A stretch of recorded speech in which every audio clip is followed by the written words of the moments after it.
আসসালামু আলাইকুম। আজ ৩ জুলাই ২০২৪। শুরু করছি চেঞ্জ টিভি প্রতিদিনের গল্প অনুষ্ঠান। দর্শক, আপনাদের সঙ্গে রয়েছি আমি জহিরুল ইসলাম টুটুল।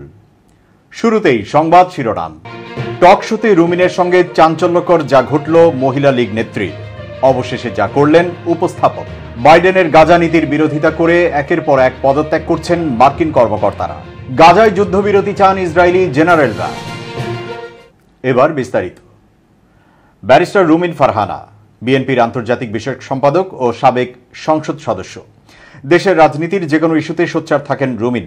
তিনি বিভিন্ন ইস্যুতে প্রতিবাদী কণ্ঠে বক্তব্যের জেরে আলোচনা সমালোচনায় থাকেন রাজনীতির অঙ্গনে। সম্প্রতি গণমাধ্যমে সমসাময়িক রাজনীতি নিয়ে একটি বেসরকারি টেলিভিশনের টকশোতে অংশ নেন বিএনপির এই সাবেক সংসদ সদস্য রুমিন ও যুব মহিলা লীগের প্রতিষ্ঠাতা সভাপতি সংরক্ষিত নারী আসনের এমপি নাজমা আখতার। টকশোতে এক পর্যায়ে দুজনেই তুমুল বাকবিতণ্ডায় জড়িয়ে পড়েন।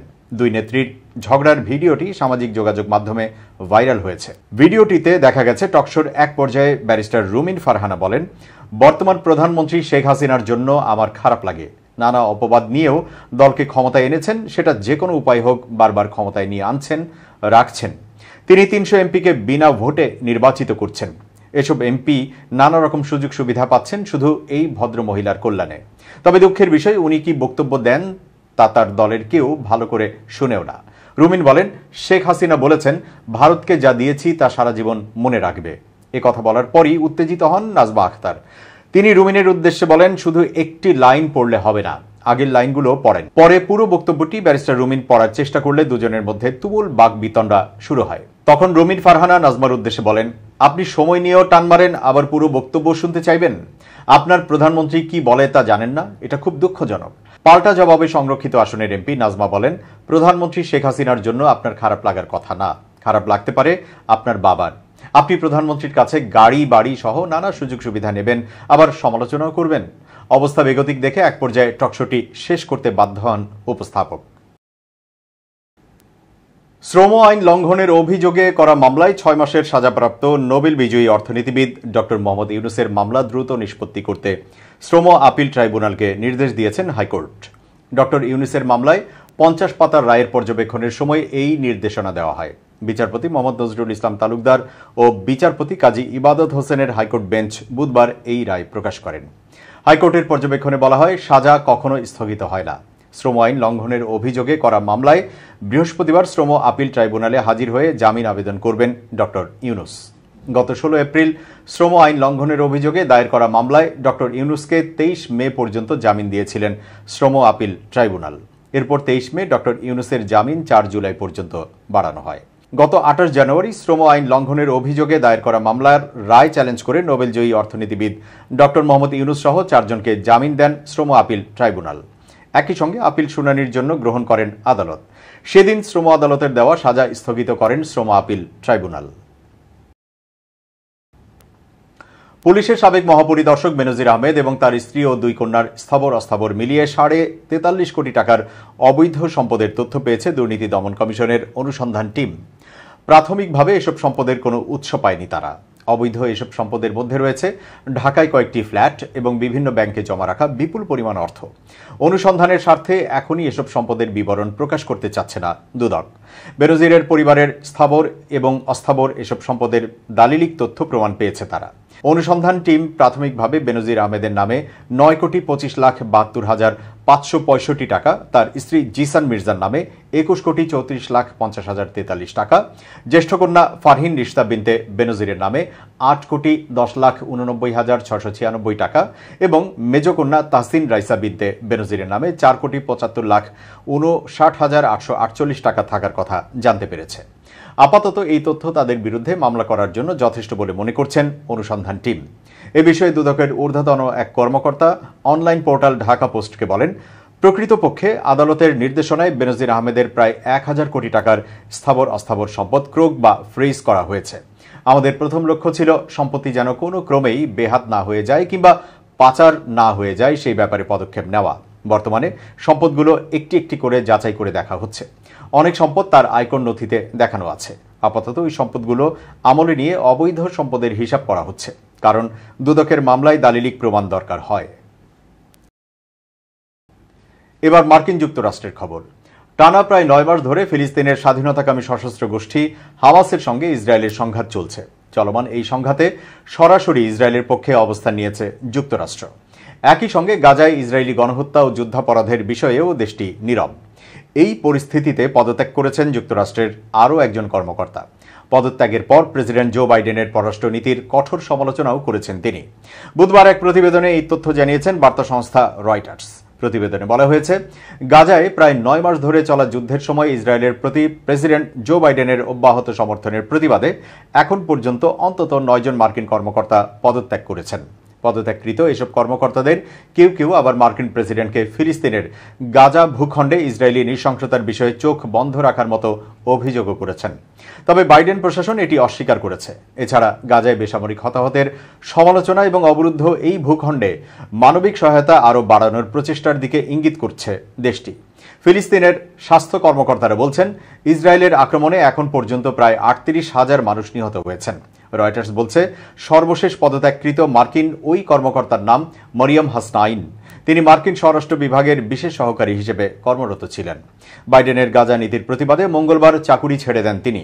পরে তিনি প্রেসিডেন্ট বাইডেনের পররাষ্ট্র নীতির কঠোর নিন্দা করেন। এমনকি বাইডেনের এই নীতিকে গণহত্যা সক্ষমকারী এবং আরব ও মুসলমানদের জন্য অমানবিক হিসেবে বর্ণনা করেন মরিয়ম। ইসরায়েলের প্রতি ওয়াশিংটনের অব্যাহত সমর্থন নিয়ে যুক্তরাষ্ট্রের বেশ কয়েকটি সরকারি সংস্থা জুড়ে একের পর এক কর্মকর্তার পদত্যাগের ঘটনা ঘটছে এবং এর মধ্যে সর্বশেষ পদত্যাগ করলেন মরিয়ম হাসনাইন।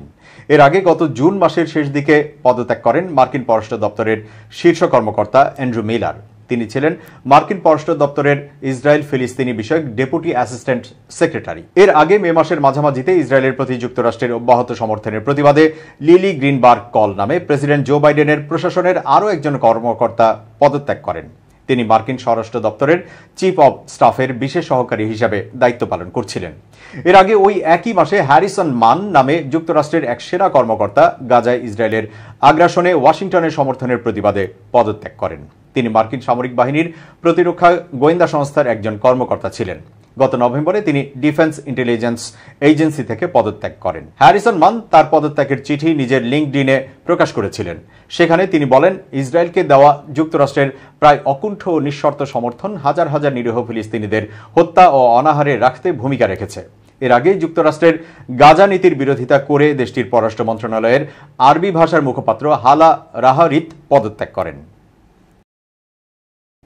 এবার খুব জরুরি 1 মিনিট জানাচ্ছেন ইউনেস্কো ক্লাব পুরস্কার বিজয়ী সাংবাদিক আমিরুল মোমিনিন মানিক। খুব জরুরি 1 মিনিটে প্রত্যেককে আমন্ত্রণ। প্রিয় বন্ধুরা, এই পৃথিবীতে অসংখ্য কাজ রয়েছে। আপনি কোন কাজটাতে পারদর্শী সেটিই কেবলমাত্র করুন। যে কাজে মন নাই সে কাজে আমি নাই, এই যে কথাটা, এটা যদি আসলে সত্যিকার অর্থে মনের মধ্যে ধারণ করা যায়, তাহলে যে কাজে আমার মন আছে সেই কাজে কিন্তু মনোযোগটা বাড়ে। সুতরাং জোর করে জবরদস্তি করে যখনই আপনি কোনো কিছু করতে চাইবেন মনের বিরুদ্ধে গিয়ে, তখন সেখানে সফলতার কোনো চিহ্ন খুঁজে পাবেন না, বরং অনীহা, ব্যর্থতা, হতাশা আপনাকে ঘিরে ধরবে। সুতরাং আজকে থেকেই আপনার পছন্দের কাজটি শুরু করুন এবং সাফল্যকে ছিনিয়ে আনুন। ভালো থাকবেন, শুভেচ্ছা নিরন্তর।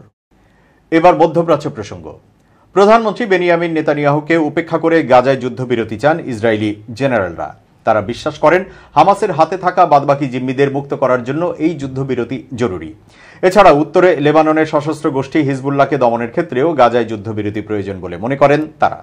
মার্কিন সংবাদ মাধ্যম নিউ ইয়র্ক টাইমসের এক বিশেষ প্রতিবেদন থেকে এই তথ্য জানা গেছে। ইসরায়েলের সাবেক ও বর্তমান 6 সেনা কর্মকর্তার সঙ্গে কথা বলে এই তথ্য জানিয়েছে সংবাদ মাধ্যমটি। এই 6 সেনা কর্মকর্তা মনে করেন হামাসের হাতে থাকা আরও প্রায় 120 জন জিম্মিকে দ্রুত উদ্ধারে যুদ্ধবিরতি জরুরি।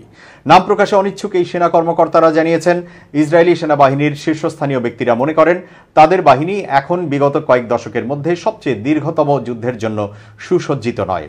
তারা বলছেন, হিজবুল্লাহর সঙ্গে পূর্ণমাত্রার যুদ্ধ শুরু হলে বাহিনীকে পুনরায় সজ্জিত করার জন্য সময় প্রয়োজন।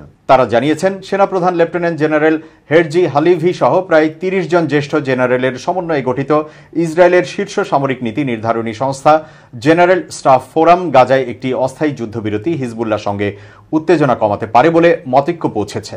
বিগত কয়েক সপ্তাহ ধরেই একটি গুজব ভেসে বেড়াচ্ছে যে এমনটা না হলে জেনারেল হালিভির পদত্যাগ করতে পারেন। অবশ্য এই বিষয়ে নিশ্চিত কোনো তথ্য পাওয়া যায়নি। তবে ইসরায়েলের সাবেক জাতীয় নিরাপত্তা উপদেষ্টা ইয়াল হুলাতা বলেছেন, সেনাবাহিনী জিম্মি চুক্তি ও যুদ্ধবিরতিকে পূর্ণ সমর্থন করছে।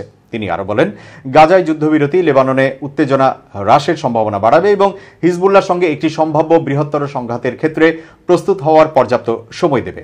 গাজায় যুদ্ধ পরিচালনা সংক্রান্ত কৌশলে সশস্ত্র বাহিনীর পরিবর্তন ও নেতানিয়াহু সরকারের সুনির্দিষ্ট গাজা পরিকল্পনার রূপরেখা না থাকার কারণে সমরবিদদের মধ্যে হতাশা বাড়ছে। সরকারি দিক নির্দেশনার অভাবে গাজায় একটি পাওয়ার ভ্যাকুয়াম বা শক্তির শূন্যতা তৈরি হয়েছে। এর ফলে ইসরায়েলি বাহিনী হামাস যোদ্ধাদের একটি এলাকা থেকে সরিয়ে দিলেও শিগগিরই সেই এলাকা আবার দখল হয়ে যাচ্ছে। এই অবস্থায় সমর নেতারা প্রকাশ্যে তাদের ব্যক্তিগত অসন্তোষ তুলে ধরেছেন। নেতানিয়াহু হামাসকে নির্মূল করা এবং জিম্মিদের মুক্তি নিশ্চিত করা সহ যুদ্ধের সব লক্ষ্য অর্জনে তার প্রতিশ্রুতি পুনর্ব্যক্ত করেছেন। কিন্তু ইসরায়েলি প্রতিরক্ষা বিশ্লেষক সহ বিশেষজ্ঞরা এসব লক্ষ্য অর্জনকে সুদূর পরাহত বলে আখ্যা দিয়েছেন। গাজা আগ্রাসনের 9 মাস পর ইসরায়েলি জেনারেলরা উপসংহারে পৌঁছেছেন যে জিম্মিদের মুক্ত করার জন্য অব্যাহত সামরিক অভিযান তাদের জীবনকে ঝুঁকির মধ্যে ফেলেছে। তারা আরও মনে করছেন, গাজার ভবিষ্যৎ নিয়ে কোনো সুস্পষ্ট পরিকল্পনা না থাকায় দীর্ঘস্থায়ী সংঘাত হামাসকে অক্ষতই রাখবে এবং বিপরীতে ইসরায়েলি বাহিনীর সম্পদ ও মনোবল নষ্ট হবে। লেবানন ভিত্তিক ইরান সমর্থিত গ্রুপ হিজবুল্লাহ জানিয়েছে, ইসরায়েল লেবানন সীমান্তে যুদ্ধবিরতি নিশ্চিত করতে পারে মাত্র একটি ব্যবস্থা, আর তা হল গাজায় পূর্ণ যুদ্ধবিরতি। হিজবুল্লাহর উপনেতা শেখ নাইম কাসেম বার্তা সংস্থা এপিকে দেয়া এক সাক্ষাৎকারে এই কথা বলেন। সাক্ষাৎকারটি নেওয়া হয়েছে বৈরুতের উপকণ্ঠে। নাইম কাসেম বলেন, গাজায় যদি যুদ্ধবিরতি হয় তবে আমরা কোনো আলোচনা ছাড়াই থামিয়ে দেব। তিনি বলেন, ইসরায়েল হামাস যুদ্ধে হিজবুল্লাহ অংশগ্রহণ করছে মিত্রকে সমর্থন দিতে। তিনি বলেন, ওই যুদ্ধ থেমে গেলে এই সামরিক সমর্থনের আর কোনোই প্রয়োজন পড়বে না।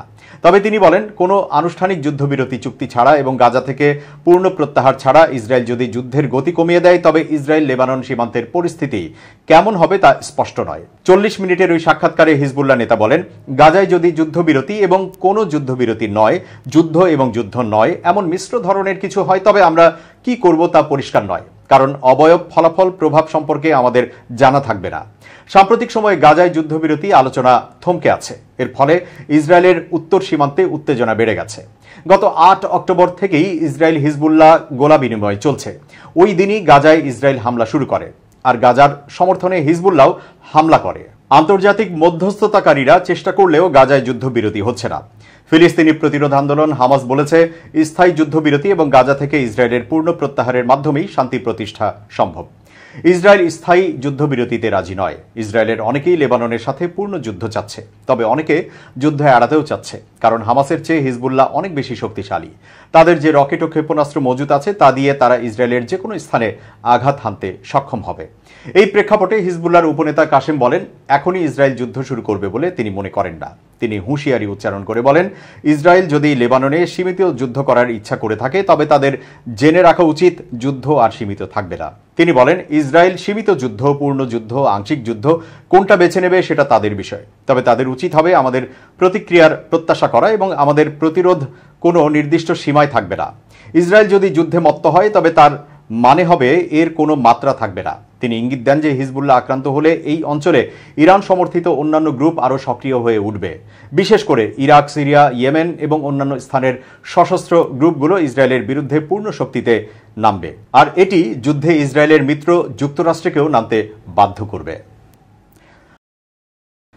দর্শক, শেষ করছি প্রতিদিনের গল্পের আজকের গল্প। changetv.press বাংলাদেশের ইউটিউব জার্নালিজমের অগ্রদূত। ভিজিট করুন এর ওয়েবসাইট www.changetv.press, ইউটিউব youtube.com/changetvpress এবং সাবস্ক্রাইব করুন চ্যানেলটি। নিয়মিত লাইক, কমেন্ট ও শেয়ার করে আপডেট রাখুন নিজেকে। ভালো থাকুন, নিরাপদে থাকুন। শুভেচ্ছা নিরন্তর।